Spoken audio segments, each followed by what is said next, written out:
when you are talking about job loss, you are only looking at the current job structure. रिक्षा आल्यानंतर टांगेवाल्यांचा job केला, पण at the same time the economy created new jobs for the whole value chain of रिक्षा. Pune to Japan हे transition कसं झालं? I T हे कोणाला माहितीच नव्हतं.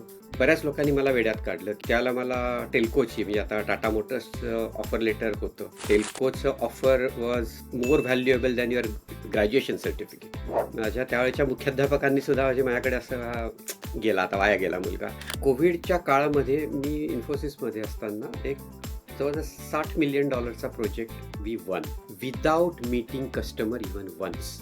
इंग्लिशमध्ये किंवा वेस्टर्न वर्ल्डमध्ये आपण म्हणतो कस्टमर इज किंग, पण जपानमध्ये कस्टमर इज गॉड. तुम्ही हालचाल केली की दरवाजे 4 ठोकावले तर 2 तरी त्यातले उघडतात.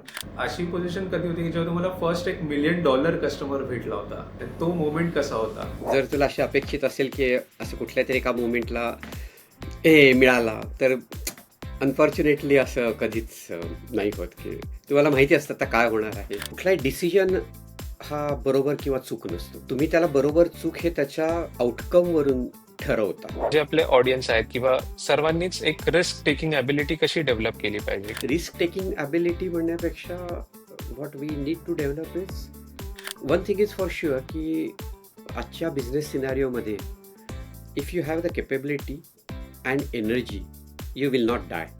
हे करताना एक फॅमिली ही आहे, तर तो बॅलन्स कसा तुम्ही मेंटेन केलात त्या काळात? नाही, बॅलन्स नाही जमला मला.